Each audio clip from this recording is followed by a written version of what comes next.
Hello, Hello. everyone. Welcome to the Streakers Island podcast. It is I, Jacob Moore of the self-proclaimed sports analyst, joined by Mr. Moore for your money. Woo! You might be asking quickly, why am I wearing an Ottawa Red Black shirt? Because don't call it a crumb back.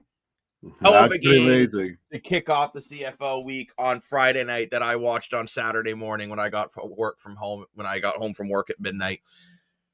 In this game, you couldn't have asked for a better game in that. No, you So couldn't. I did want to quickly start off with that. And I don't know if you agree with me, Dan, but I do want to quickly say before we get into these other games that I think Dustin Crum, that guy's got something special. Well, I've been saying that for a couple of years now. I know statistically and technically Drew Brown's a better quarterback, but I think Justin Crum is still pretty decent, and he's very, very exciting. I would call me crazy. I would say Dustin Crum's better than Trey Ford. I agree with that. And I would argue he's almost as exciting as Trey Ford. Well, what I love with Crum, he just doesn't give up on a play. He's literally like trucking over defenders, trying to get the first down, and like Call it a comeback, Will. In theory, I mean, like Dustin Crum actually had a better game than Nathan Rourke. Nathan Rourke went 22 for 34, 284, 1 touchdown, 2 interceptions. Mind you, 1 interception was not on him at all. Gave him just a very weird play where Keon Hatcher just tried to double catch it, couldn't grab it, comes up in the air. Cormier makes a great play. Mm-hmm. And even the second interception, whatever, there's like no time on the clock. He's just heaving it deep. I thought Rourke played okay. Mm-hmm. But Dustin Crum, you know what, 24 for 32, 301, and a touchdown, plus 8 carries for 69 yards, 2 touchdowns on the ground. That's insane, bro. Like, hell of a game from Dustin Crum. Also, you know, it was nice to see the redemption arc from Kirill Pimbleton in one game. Makes the terrible block, which puts them into a third and Stony Creek. Yeah. It didn't. I guess we should say third in Canada because they're out in Ottawa. And it was so far, bro. It was the Stony Creek because Sean White misses the field goal, which actually I think BC should have punted there, not went for the field goal. That's my 2 cents. You punt, pin them deep, make Crum drive the whole field in 30 seconds. Yeah, but Sean White's not known for his kicking power like length. I mean, it was a 46-yarder. And it was windy. So I don't know. To me, it was a bad decision on BC's part. It felt like Winnipeg, what they did against Ottawa, even though they found a way to win Winnipeg that game a couple weeks ago, it felt like the same situation. But it feels like to me, whenever it's like a windy, rainy weather game, it makes a field goal decision that much harder to make. I agree with you because it's like, you know, you have to figure out, can I make this kick in the weather conditions, right? Mm-hmm. But big ups to the Ottawa Red Blacks for, in my opinion, keeping their season alive. I think it was a must-win. And now you're BC. You've allowed over 100 points combined in your last 3 games. Yeah. And that defense 5-7 is a legitimate concern. Think about BC's 5-7. Ottawa Argos have only won 4 games. BC's not that much ahead of everyone else. Well, you're not, right? And that's the whole thing. BC, it looked like they were really starting to pull away for that crossover spot. Yeah. Now it's neck and the East / crossover. I mean, between Edmonton losing to Calgary last week and BC losing back-to-back games to the East, we may not see a crossover anymore. We might not. We've been saying it all year, crossover. And here we are after the halfway mark. I would say this weekend, after this weekend, this is kind of the sweats into the playoff spots, and now going into the sweats of the playoff spots, we're starting to see that crossover may not even happen, which is pretty cool in my opinion. But before we get into the next games, let's quickly go over our player of the game from Friday night.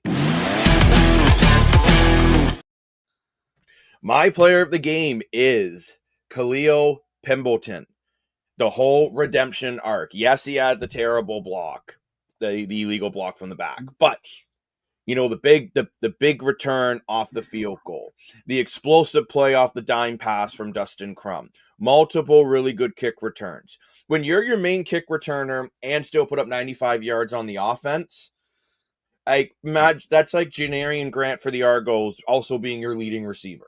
Yeah, it's very, very impressive. So I'm going to go off the board, and I'm taking Kirill Pimbleton. Mr. Morfor, who is your player of the game? Well, it was not off the board because I was going to say the same thing. So since you said I'm going to stay on the board, I'm going to go with Dustin Crum. The Crum back would have not happened if Crum didn't drive as hard as he did those last, 25, 30 seconds. He really he never gives up on a game. And I think that's why he has these legendary comebacks. And we don't call it comeback for a reason. He's made these incredible comebacks quite a few times in his young CFL career with arguably not the best team out there. So you gotta give him a lot of credit. Yeah, and I've seen people calling back saying they want the Crumback shirts back again. Like, Ottawa fans are really... The thing is, you have to look, Dustin Crum and Drew Brown... Gas or ass.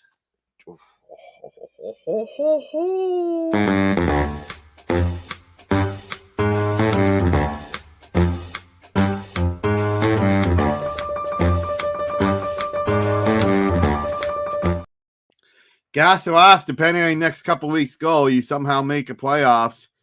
Is Drew Brown still your starting quarterback next year? Or are you going to go with Crumback? Well, this is where it's tough, and that's what I was kind of about to get into there. Like, you have... Both of these quarterbacks have won 2 games. Yeah, that's what I'm saying. Except Crum's 2-2. Yeah. And then Brown's 2-2. So... I get they both bring very different elements.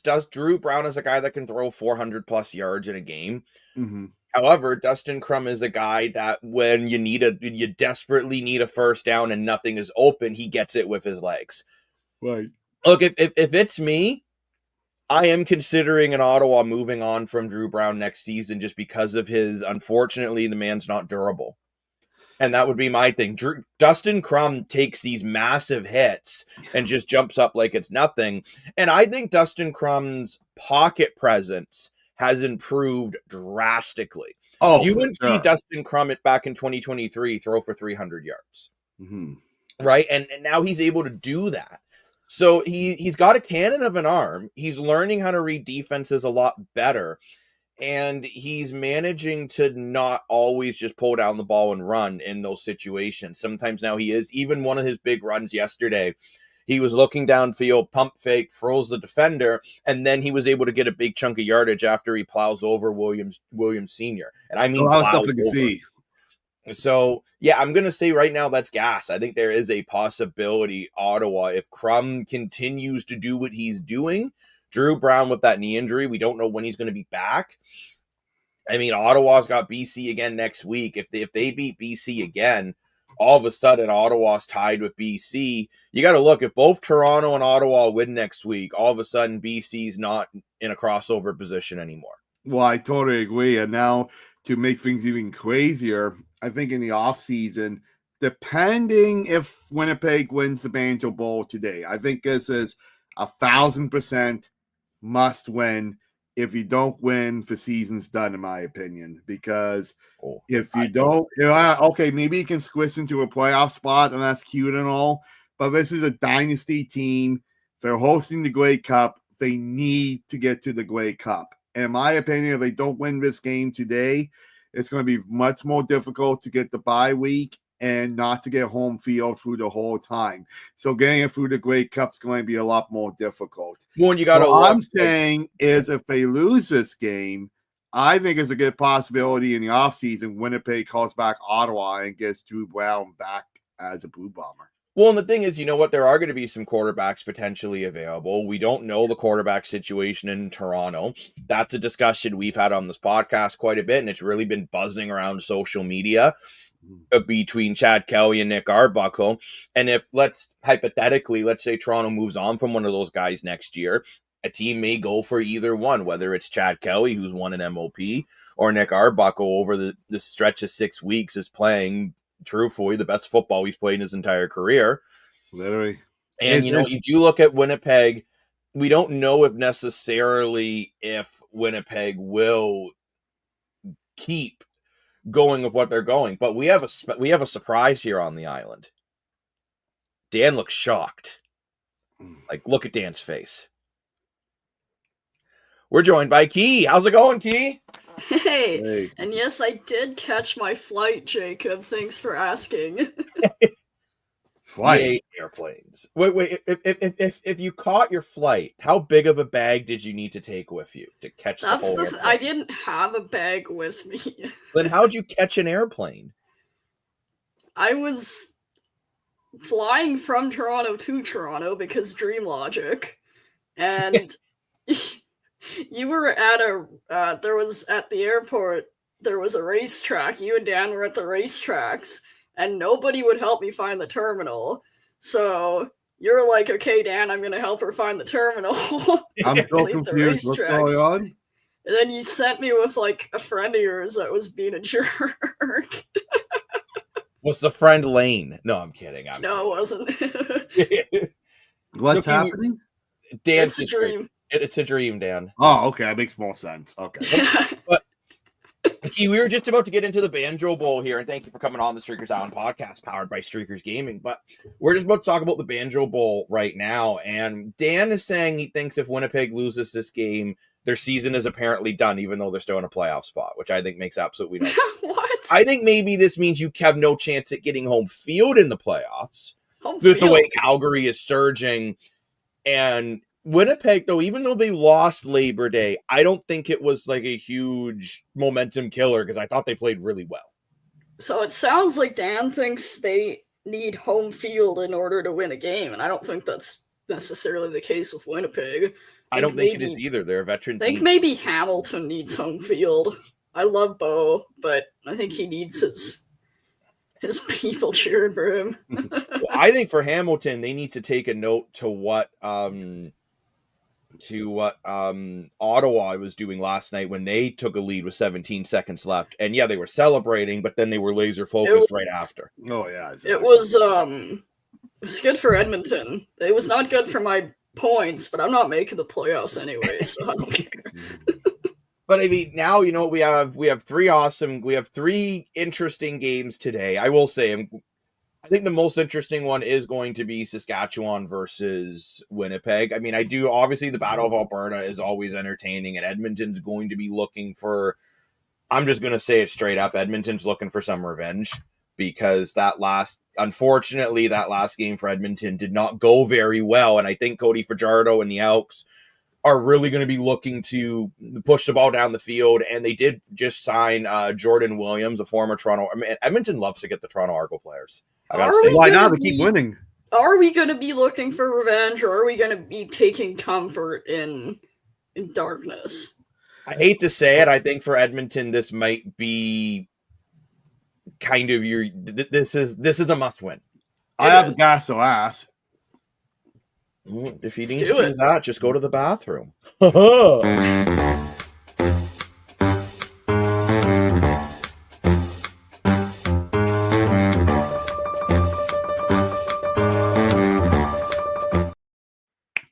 ahead, Mr. Morpor. The Battle of Alberta in the CFL is like the NHL, how it's kind of lost its mojo in the last couple of seasons. Like you look at the Banjo Bowl, those games are legendary. I disagree. You look at QEW rivalry, those games are legendary. In my opinion, the Battle of Alberta does not compare with those two rivalries. I'm going to say ass. You saw the tension between the defense. Like, Edmonton was the worst team it's ever been on the field since Ford, and yet they still found a way to rattle the bones of Calgary's defense. And if there's rattled bones, there's a good show. There's a good rivalry. And here in the comment section from Micromax, I apologize, I'm pronouncing your handle wrong there, but I guess it's not in our favor that the Elks win to limit the crossover. And I'm not sure if you're speaking as an Argo, as a fan from the East, whether it's Ottawa or Toronto, or you're speaking from the Western side. But for Edmonton, their best chance is the crossover. So for them, They just need to keep pace. And the only good thing for Edmonton is BC's lost a couple straight.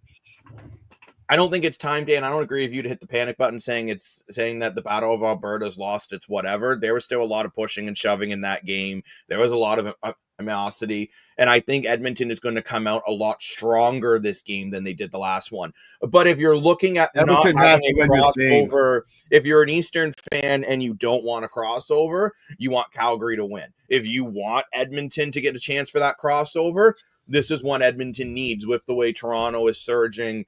And I would even say Ottawa with just finding ways to win, even without their starting quarterback. Edmonton's got to win this game if they want to keep their season going. Dan, you do have a point about hockey because there are no rattled bones with the Battle of Alberta. Not to the way it was back when. Well, it's true. Ever since they got rid of, since Tkachuk, I can't say they got rid of Tkachuk because it wasn't a choice.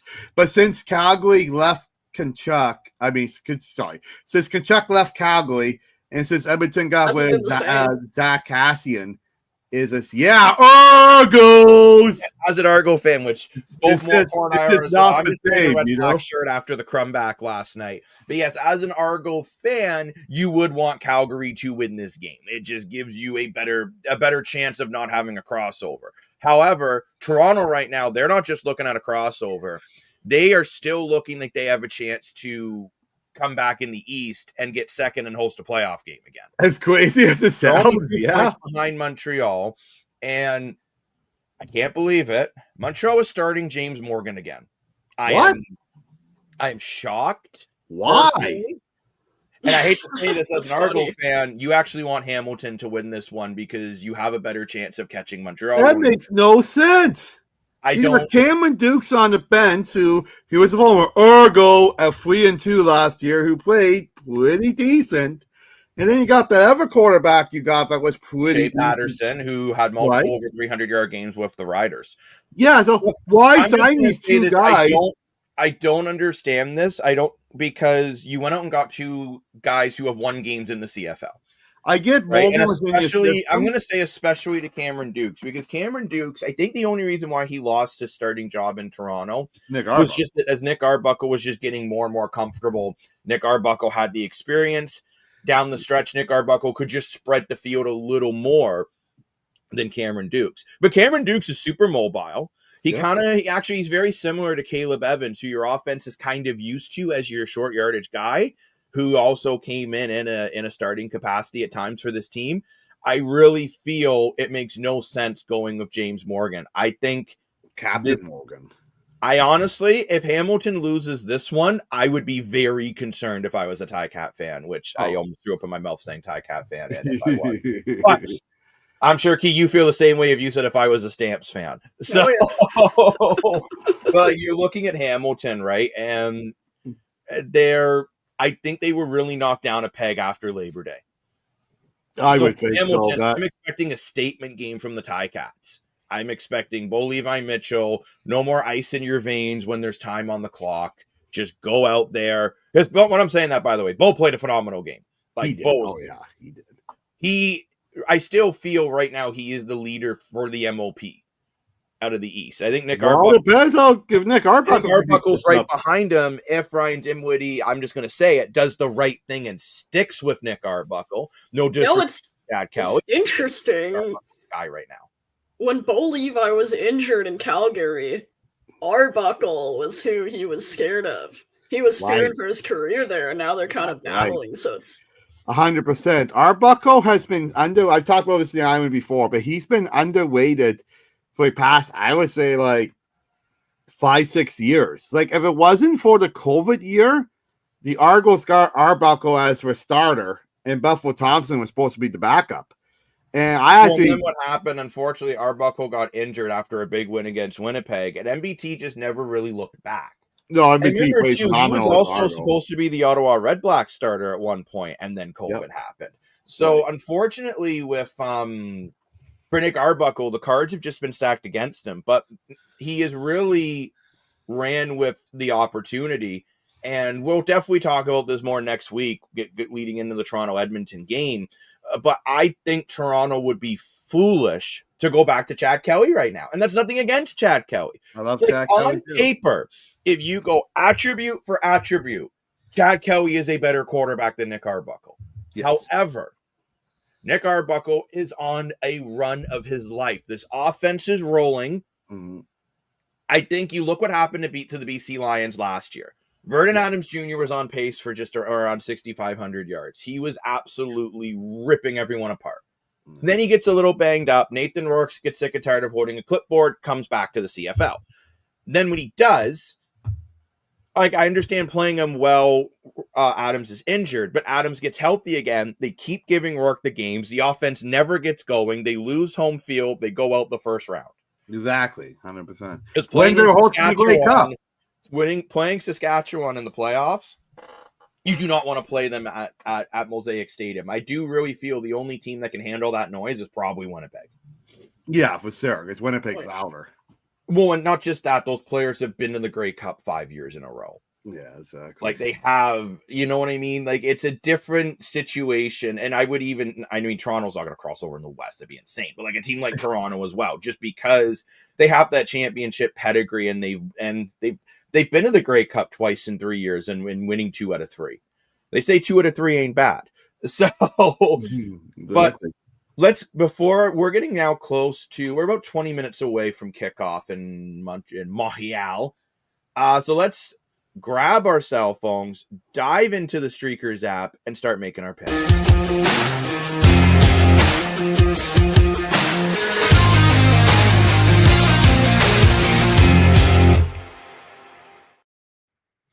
So, first game on the docket is the Hamilton Tiger Cats versus the Montreal Alouettes. I'm like a bird, I want to fly away. Who are you guys taking in this one? Key, I'll start with you. You taking Hamilton or you taking Montreal? I'm taking Hamilton. Yeah, I hate to actually, as an Argo fan, it pains me to say you want Hamilton to win, and yeah, I'm taking Hamilton as well. I think, like I said, if they lose this game with a quarterback who I think is not a CFL caliber quarterback that they're playing against, then I think there's a real problem. Dan, who are you taking in this one? You are known for going crazy off the board, or are you just going to be known for that? Once? Well, someone's got to go off the board, right? I am eating sushi today, and I'm eating them while going with the Ticats. Breaking news! Dan Moore picks the Hamilton Tiger Cats. I'm not going off the board this time, and the main reason for that is because of the quarterback at Montreal is starting. I agree with starting Captain Morgan the first game because he was in your system. You wanted to see how he was doing. The other quarterbacks are new. Fine, I get it. But you signed quarterbacks with CFL experience. And you've had dudes for 3 weeks experience. And why you're starting someone for a second game? Not that Captain Morgan played terrible, but Montreal needs a win right now. They haven't won in a long time. And to not go, in my opinion, is like what Lane says, to not go on the field with your best foot forward doesn't make any sense to me. So because of that, I'm picking the Ticats. So let's go over some of think about crazy. It's like a glitch in the computer. So like, whoa! I was so excited about getting into the Streakers app that I almost dropped my phone. So, as you can see here, locking those picks in, and I'm taking the Hamilton Tiger Cats. Now, we have a comment, if my mouse will wake up, which it did. And yes, I do agree from another Argo fan. Very unfortunately, Hamilton. Yeah, exactly. I know it pains you to, like, I will say, like, it's like when Winnipeg fans got to cheer for the Roughriders for a game, or if an Elks fans got to cheer for the Stamps for a game. It hurts your core. It does. Oh, that hasn't had to happen for us this year. Yeah, very long time. It hurts your core. But let's move on now to the Saskatchewan Roughriders versus the Winnipeg Blue Bombers. And I'm sticking with the Riders in this one. Whoa. So I'm locking that pick in on the app, and I'm sticking with the Saskatchewan Roughriders. Look, this is no disrespect to Winnipeg. I just feel Saskatchewan is a better team. I think Winnipeg played the very best they can play, and it just wasn't enough. I think Winnipeg is still a decent team. If they make the playoffs, I still think in a one game anything's possible when Timothy goes to school. But right now, I am taking the Saskatchewan Roughriders. Mr. Moore, for your money, are you sticking with Zach Collaros as being the best quarterback to ever touch grass. 100%. I'm going off the board. I'm picking Winnipeg. Like I said, Winnipeg has to win this game and not to make the playoffs. But what Winnipeg making the playoffs is not good enough. They have to make the Grey Cup. So, in my opinion, if you can't beat Saskatchewan in the season, how are you going to beat Saskatchewan in the playoffs? It doesn't make any sense to me. They have. I will say, Collaros is coming off, I would say, his best game of the year. Efficiency rating is still under 100, which is just not good, considering like everyone was going on about Nick Arbuckles. All of a sudden, Nick Arbuckles up to 107.6, only like 0.8 behind Bo Levi Mitchell, and actually is now ahead of Nathan Rourke in efficiency ratings. But that's not difficult to do. Actually, it is. Nathan Rourke's having a good year. There's no denying it. But I mean, Trevor Harris is the most efficient quarterback in the CFL. So, Key, who are you taking in this one? Do you think Winnipeg can get some revenge? It is in Winnipeg. It's a sellout. Yeah, I'm jumping in the deep end with Dan hand in hand, but not because of Collaros, because of the defense. Okay, that's opposite. Yeah. I will say that, I think Winnipeg's defense is going to be angry that they allowed 32 against them. 2 points was on an interception on a 2-point convert. But, I mean, I think they're going to be looking at that. It's going to be a close game. I think this will be probably out of the 3 games today, I think the game of the week might honestly be that Ottawa BC game on Friday. I'm still rattled, but I'm still in shock that Ottawa only had 3 points going into the second half and then won 34. But let's jump into our last game of the week, which is the Calgary Stampeders versus the Edmonton Elks. And I know I said it last week, but I'm going to say the same thing. This game is going to be closer than the last time it was. I really think Edmonton is going to play much better. You don't think so, Key? You don't? No, I don't. I don't have any faith in my men right now, and you can. Gosh, you sound like Lane. Yeah, literally. Lane's off doing his delivery, so you're like, I have to be the one to start. Like, at least you're not grabbing the camera like, I'm sick. I kid. We love you, Mr. Dashko. I'm sure you're listening while you're Lane is like Eeyore if Eeyore was a sports fan from Winnie the Pooh. But so I got the same way with my Oklahoma Sooners. Even if they're like minus 700 in the betting, I'm like, no, they're gonna lose so bad. So you honestly think that Edmonton doesn't stand a chance tonight? Unfortunately, I think they have no chance. I think they're going to take comfort in the darkness and be like, whoa, just, Aaron Rodgers on his retreat. I don't know. I don't agree with you just because of Cody Fajardo. That's what I really think that, look, say what you want about the guy, but he's a winner. Mm-hmm. And Cody Fajardo is a leader. This is where I'm really curious to see how much can he lead this team. Right? Because I think if you lose this game, I think Edmonton, not that I think Cody Fajardo is a better quarterback than Trey Ford, but then you are going to start thinking about, look, is this season a write-off, and do we need to start looking at other options for the future? I don't think it necessarily is a write-off if they lose this game, because you still have a game against Toronto coming up, and you beat them earlier in the year. So if you win again, you sweep them, which gives you a much better chance to win the crossover position. And BC, all of a sudden, their defense, I think before you joined us, I was explaining to Dan that they've allowed over 100 points in the last 3 games of BC. 2 games. And not 2, because it was 50 and 52 and 34. Oh, sorry. Okay. Could be over their last 3. But still, it's absolutely, I mean, when you let Toronto put up over 50 and then Ottawa put up 31 points in one half, there's a lot of concerns. With arguably both your backup quarterbacks. I'm going to say this. I hope Calgary wins. Sorry, Keith. But as an Argo fan, I got to hope Calgary wins. But I actually think Edmonton will win. I really have faith in Cody Fajardo that he is going to find a way. And I thought Edmonton's defense actually contained Calgary's offense pretty well. So if Cody Fajardo can just get that offense rolling a little bit more, I don't see Justin Rankin and Fajardo having this quiet of a game back-to-back. Okay. So I think Edmonton will win a low-scoring, like 25-23 type matchup. Ooh. I was about to change my name, but I decided to keep it to be the bigger man, Rankin. Just don't let me down, because I don't know how big I can be. So, and Keith, are you actually picking Calgary in this one, though? Or are you still picking? I am.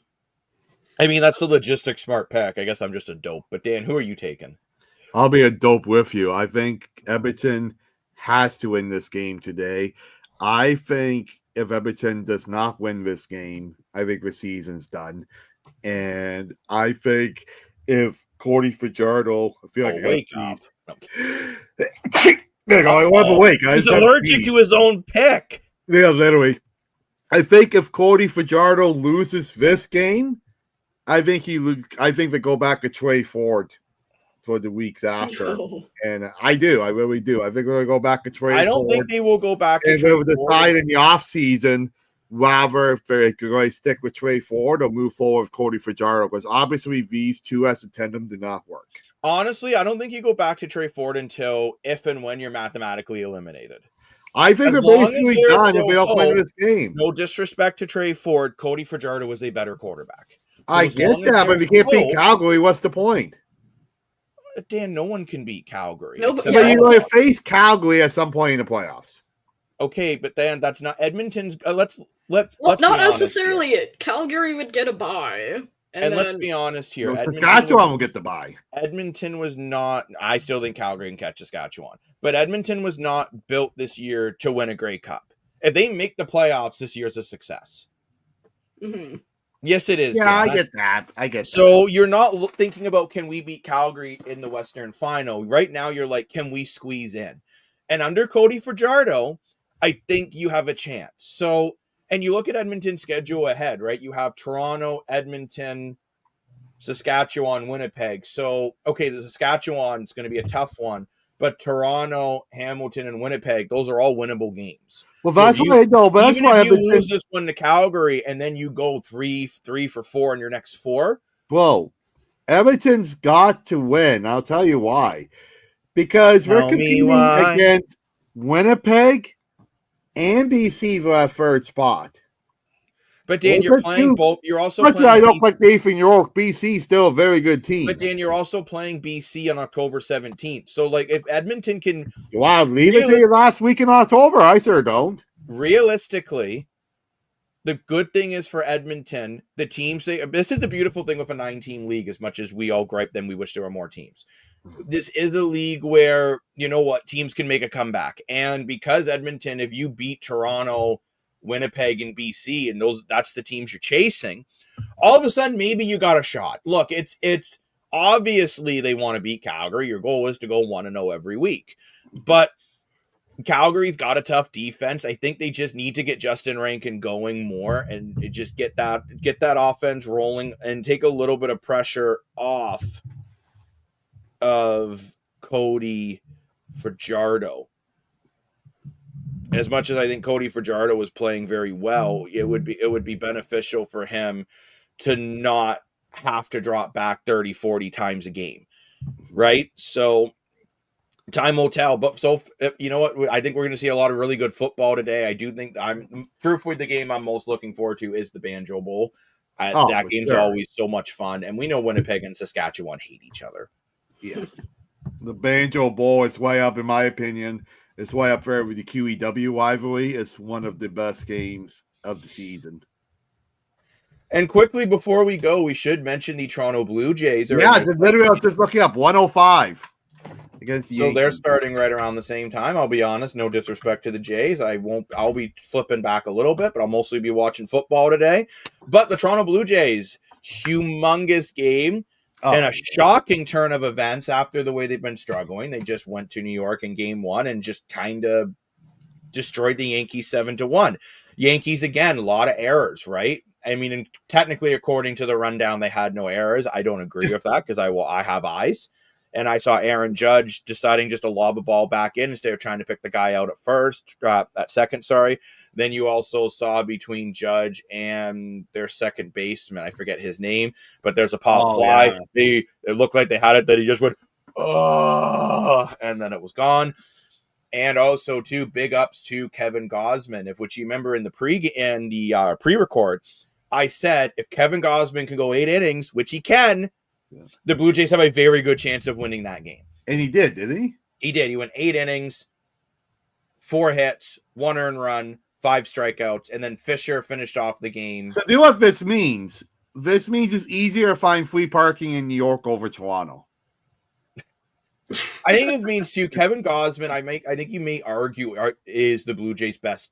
Has been pretty much one of their best pitchers all season. I've always said that. I love Max Scherzer, that he's a batterer and he's in his 40s. It's an amazing story, and he's going to go to Hall of Fame for sure. But I think your overall best starting pitcher for the Blue Jays is Kevin Gausman. I fought fast since day one, still sticking with it.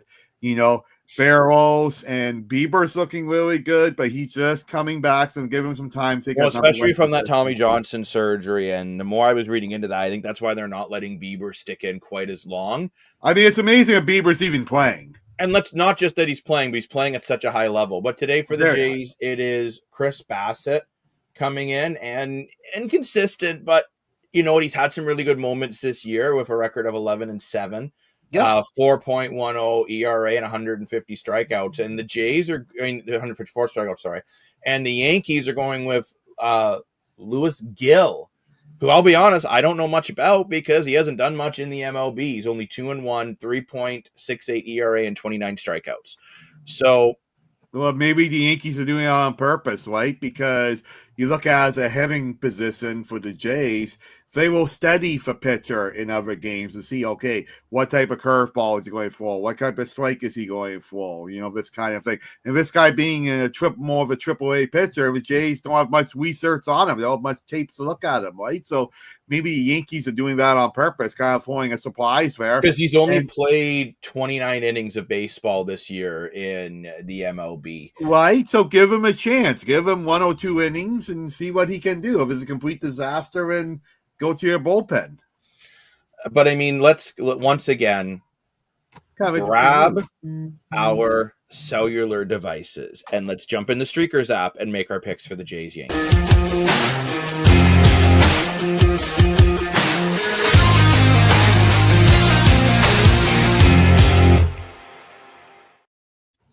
I believe the Toronto Blue Jays are winning this series, and they are winning this game.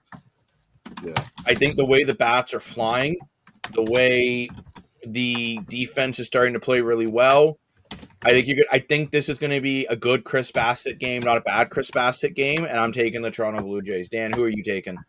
100%. I am taking the Jays. I agree with you, Jacob. They are going to win this series. They got to win it on the road. The Jays, one of their weak Memphis this year is a road record. In order to win the playoffs, they got to win on the road too. And they're going to get this done. And you know what? Key was so upset we stopped talking about football. She's just like, I'm out. I'm just kidding. I had to leave a little bit. But thank you, Key, for joining us on the island. And, of course, we will be doing a post game of the triple header and the Jays tonight at probably, I would guess, around 10:15, if I had to make an educated guess.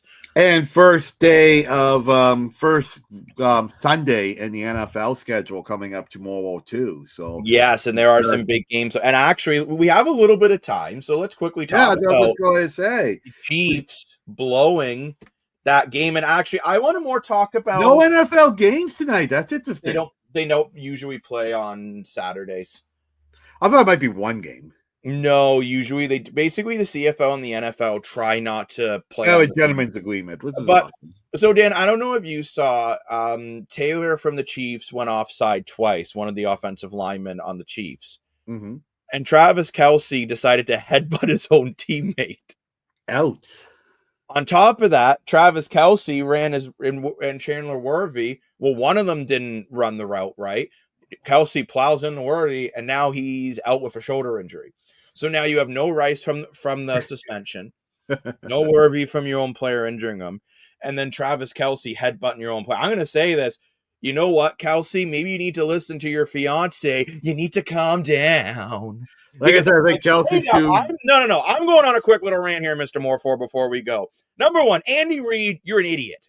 And this is why. Whoa, hold up. Player is doing that, I'm ripping him off the field. I don't care if he's my best player. I don't care if he's my worst player. Week 1 of the NFL season, and I'm already seeing this BS. I'm taking the cheeseburger out of my hand, going over to that, and I can say that. I'm a big dude. I love cheeseburgers. And go over to Travis Kelce and be like, bro, what the are you doing? That or next time, because you know what's going to happen when he drops a pass? All the teammates are going to be pissed at him. You cannot do that to your own He dropped teammate. a lot of passes last year. No, Travis Kelce last year was terrible. I'll be honest. That's what I'm saying, right? I'm a little surprised he even came back this year. Well, me too. And I think it's all a publicity stunt. I think he's more interested in the way we use blue or yellow silverware for the wedding. I know. And winning the football game. And you're seeing that in last night's game, all the distractions and all the temper and all the drama. And, this KC Chiefs team is more interested in being celebrities than they are football players. So that's why I picked as much LA. As I'm not a Patrick Mahomes fan, I actually don't think he's interested in being a celebrity. I think he just wants to win. I'm not the biggest fan. Yeah, I like Patrick Mahomes, too. He's a good. I don't like Patrick Mahomes. Well, let me rephrase that. I don't like him, but I think he's a very good quarterback. He is definitely, and Patrick Mahomes actually, I thought Mahomes played pretty well. Was leading the team in rushing with 57 yards. I was surprised how bad their running game was between Pacheco and Hunt. I was expecting a lot more out of that. Yeah, I thought Hunt was a good. But give the Chargers a lot of credit, and I think straight up, I think Justin Herbert, and if Adam's watching right now, if he's not, well, then I don't know what he's doing. He's probably in bed. We were working till like midnight last night. But I think Justin Herbert just kind of put his name back on the map there, going 25 for 34, 318, 3 TDs, no interceptions. Herbert was just balling. Also had 32 rushing yards on 7 carries, including a third down, a 3rd and 14 that he converted with his legs that sealed the game. So I think you got to look at the Chiefs. I think there's some locker room drama, and I'm going to say this too. If you're Travis Kelce, you're headbutting your teammates and then only have 2 catches. Yeah, exactly. Yeah, one of them was a touchdown, sure, but I think there's some concerns. Well, my celebrity crush, Brandon Song, is a huge LA Lamb Chargers fan, so she'll be very happy. And it's one reason why I picked the LA Chargers as well. I will say one cool play, though. I don't know if you saw it at the end of the first half, was when the Chiefs needed a field goal and they couldn't spike the ball because it's 4th down, and they literally just ran the offense off, ran the special teams out, and got a kickoff in 7 seconds. That was impressive. Yeah. And I will say that is why the Chiefs have won so many games. Yeah. Right? Because at the end of the day, they just play smart football. They do a lot of things right. Andy Reid is a good coach, Jacob. He is a good coach, except in that moment, I get it if that's the Super Bowl, you have to leave Travis Kelce in there. Week 1, I'm pulling Kelce out at least for a quarter and being like, look, you can't be doing that. Yeah, for sure. Because you need to set the tone, right? And I think they need to just stop letting... Like, you look at John Tortorella could you imagine if John Tortorella was the coach? And I know this is hockey coaching, mind you. But can you imagine if one of his players did that to another teammate? He would be not just benched for a period. He'd be benched for the game. Oh, for sure, yeah. I think John Tortorella advanced as franchise player. Look how Ryan Dinwiddie said it too. He's like, I don't care how skilled you are. You need to have the right culture. And I wonder if the culture is starting to break in KC. I'll be very curious to see how the rest of the year goes for them. But I mean, for at least the next foreseeable future, the receiving core is depleted. Travis Kelce, is he too focused on what color the napkin should be at the wedding, or can he play good football? That's going to be the $1 million question. And I'm going to be honest too, if you're being brutalized by offensive line is getting headbutted when they make a mistake, is that offensive line just going to start to shrug their shoulders and just be like, I don't care? I'm just going to say it. Maybe it sounds crazy, but if I'm Travis Kelce, I really care about my team. Hey, Lane. And even if I did get engaged, I wouldn't make it public until the season was over. I think it's just too big of a distraction. Look, at the end of the day, I'm as much as I don't like the Chiefs, I'm very curious to see how this season goes after all the drama from including Patrick Mahomes trucking a defender when the defender was trying to let him go out of bounds. There were some weird situations from KC, which technically isn't unnecessary roughness or anything. It's just sort of and Philly just walked in and won another game. It's sort of just an unwritten rule in football. If the defense is letting the quarterback just go out of bounds, the quarterback just kind of goes and doesn't try to. It's not a running back situation because you're not supposed to hit the quarterbacks the same way, right? So it's a weird situation, but it is time for kickoff in Montreal. So thank you very much for watching the Streakers Island podcast. We will be back for a post-game show after the triple header, and then we'll know what happened with the Jays, and we'll preview some NFL games coming up on Sunday. So make sure you tune in. Like I said, probably around 10:15, depending on when those games finish up. But thank you very much for watching. I'm the self-proclaimed sports analyst, joined by Mr. More for Your Money. Woo! And we'll see you guys later. Bye-bye.